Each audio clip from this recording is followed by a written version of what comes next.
Hey everyone, welcome back to my channel. If you're new here, my name is Kayla, and if you're returning, welcome back, and I appreciate that you are watching another one of my videos. Today we're going to do the mid-year book tag. Now, I realize I'm a little bit behind on getting this out, but better late than never. So let's go ahead and get this video started. Also, let's just address that I know in my last video, I said I was going to find some new filming spots. I am working on that in next week's video, but for this week, just for the sake of ease, we are going to stick in my true and trusty filming location. So the first topic we have to go over is the best book you've read so far in 2025. By far, without a doubt, that has to be A Court of Wings and Ruin by Miss Sarah J. Maas. 2025 was the year I decided to dig into the ACOTAR series for the very first time. I will say, I have always put off reading the ACOTAR series because I have been very intimidated by the size of these books, and I am so bummed I waited as long as I did to get into it, but I'm so glad I did. This book, guys, brought me to straight tears.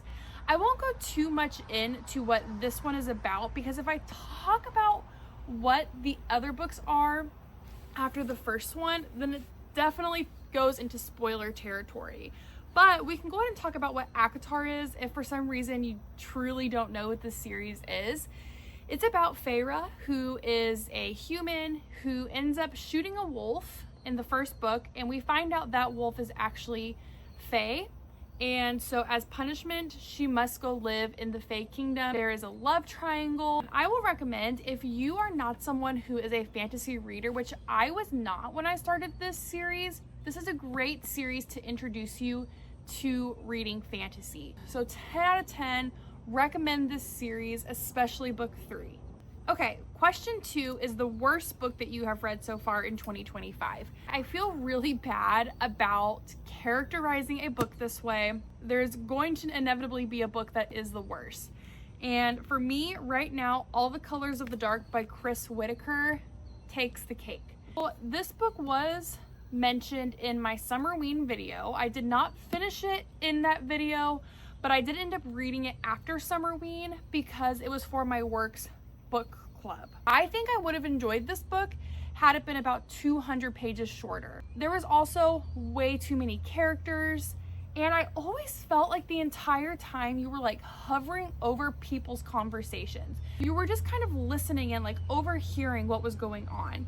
And for me, I just really didn't like that. Right on chapter 1, you were just plopped into the drama. And I feel like that is a great method for movies. I like when I'm watching a movie for right off the bat, I am dropped into the drama scene, I'm dropped into the action.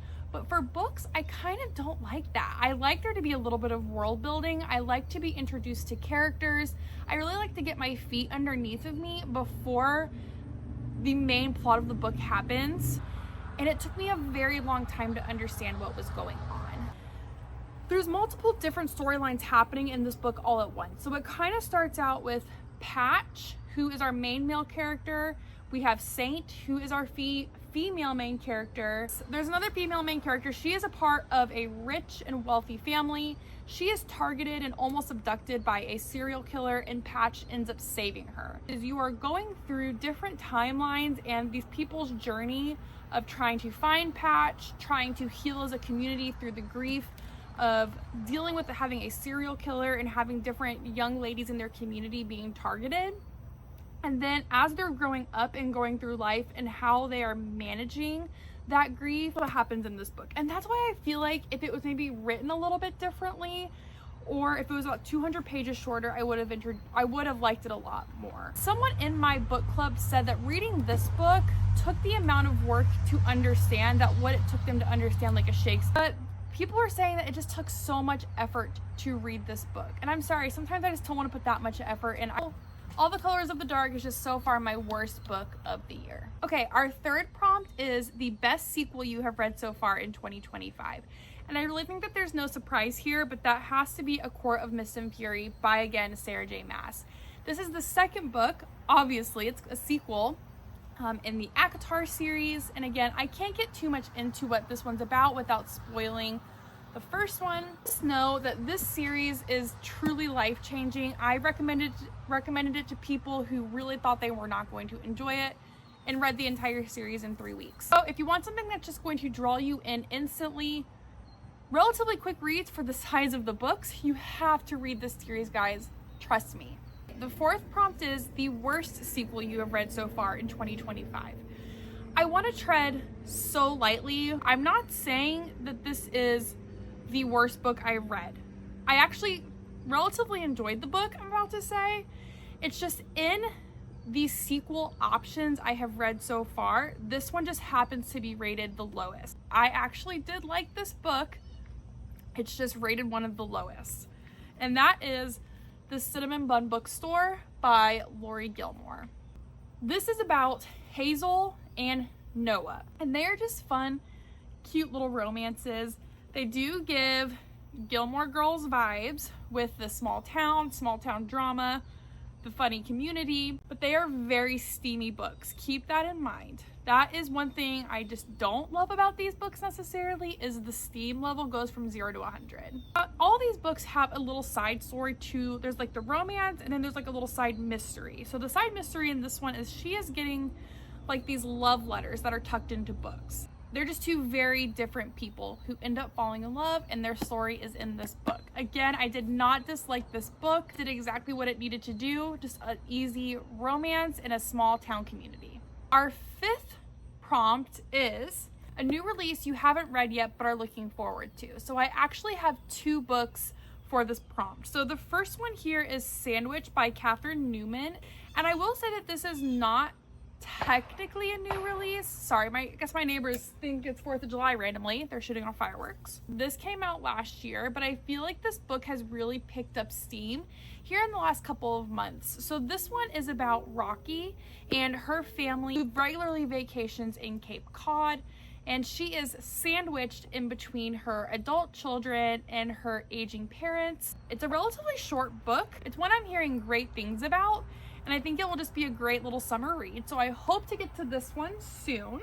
The second book I have for this category I'm really excited about, and it actually is being released tomorrow, and my husband surprised me and ordered this book for me, and it should be in the mail here tomorrow on my doorstep after work, and that is Not Quite Dead Yet by Holly Jackson. This is about a woman who is attacked on Halloween night. She is in the hospital. The doctors don't think she's going to make it, so she has one mission, and that is to solve her own murder. So like I said, this book is being released tomorrow. I should be getting it tomorrow on my doorstep after work, and my goal is to literally plop myself down and just dig right in. Okay, our 6th prompt is your most anticipated release for the second half of the year. So I don't think anyone here is going to be overly shocked with what I'm about to say, given the books I've already mentioned at the beginning of this video, but of course, I am so excited for ACOTAR 6, or what we're assuming is ACOTAR 6, because I have seen that some people are counting it as ACOTAR 5 because they don't count the novella, A Court of Frost and Starlight, as a full book. They are counting that as 3.5. We have no idea what this book's about. We have no idea when it's actually being released. I am so excited. I probably will be taking a day off work to read this book. Okay, so prompt 7 is your new favorite author, and that is by far Abby Jimenez. So why I waited so long to get into her stuff is beyond me.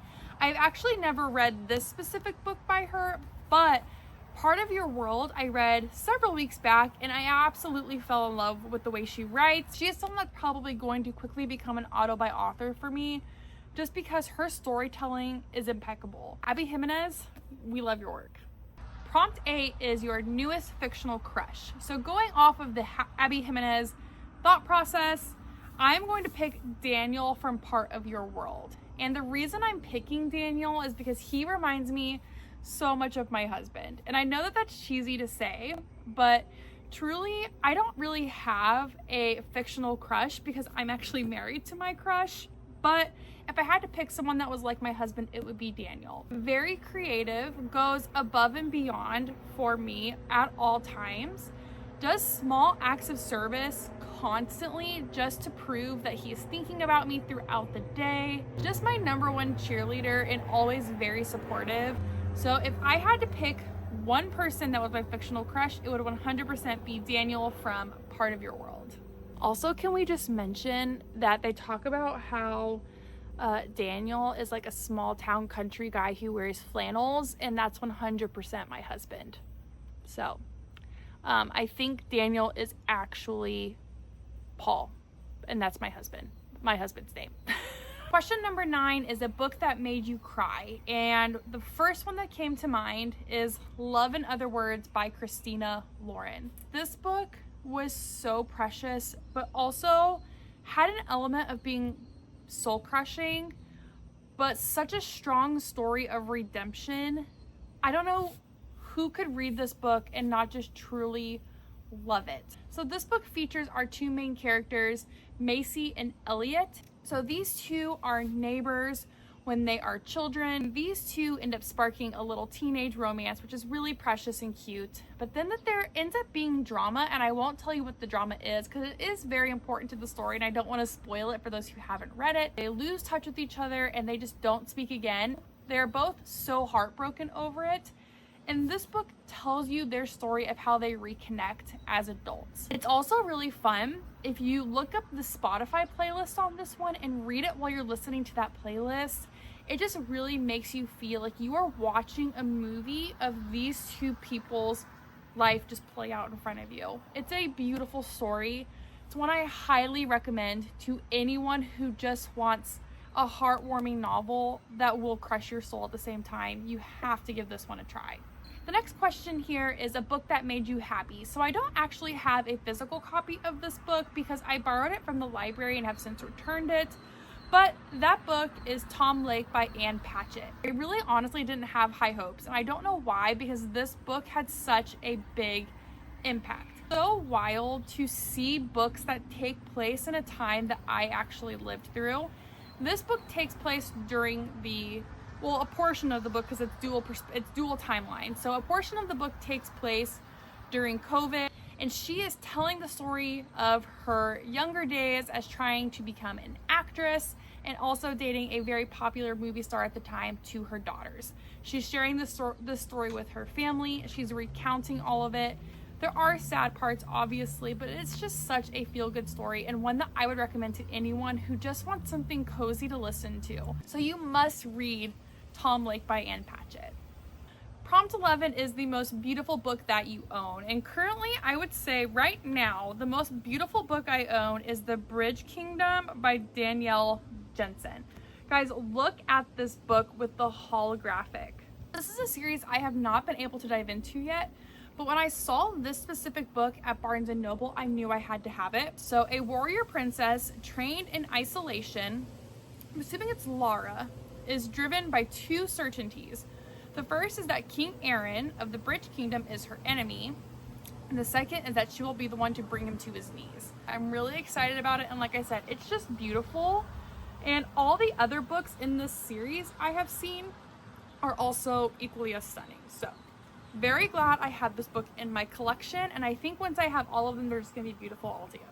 Our 12th and final prompt is, what are books that you must read by the end of the year? Now, I'm just gonna say now, the books I'm about to show you are probably going to make a lot of you absolutely lose your mind that I have not read them yet. For whatever reason, initially I had decided I was never going to read these books. I don't know why, but that's something I had decided. But I have since changed my mind. One of the books I am dying to read before the end of the year is Magnolia Parks by Jessa Hastings. Guys, please don't hate me that I have not read this series yet. I think the reason I put this one off for so long is because I was seeing that so many people did not like this book. But then I learned if you don't like the Magnolia Parks storyline, you would probably really love the Daisy Haight storyline. So I have two options of storylines that I might really love, but you have to read all of them for them to make sense. The next one, I'm honestly even more embarrassed to say I haven't read this series yet, and that is Binding 13, or the Boys of Tommen series. I know that this is a well-loved series, but can I tell you why I put this one off? Well, I'm going to tell you why. This book is literally a 603-page romance book, and the pages are so thin.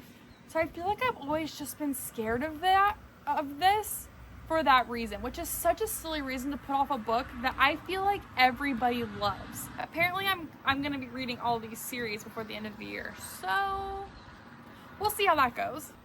And the third book I want to read, really the third series, is the Crescent City series. And I need to get going on this basically right now, because everything I've heard so far is that if you really want to have the true reading experience of ACOTAR 6, maybe ACOTAR 5, however you're looking at it, you have to have read these Crescent City books. I've also heard that you also need to have read the Throne of Glass series. I am halfway through Throne of Glass, and I really am loving that series. Alright, you guys, so that is the end of my mid-year book tag. I know this was a very quick video. I hope you guys got to see a little bit of the books that I have already read so far this year, and also some books that I'm excited to get to before the end of the year. And it's so crazy to think that we are already almost through July. I feel like we were just in January, and now all of a sudden it's almost October somehow. Somehow we got here. So thank you guys so much for being here. If you would, I would really appreciate it if you would like and subscribe to my channel. I'm really hoping to try and build my little corner of the internet here, just so we can talk about books and it just be a cozy little time. And until next time, I'll see you when I see ya. I really appreciate all of you being here. Talk later.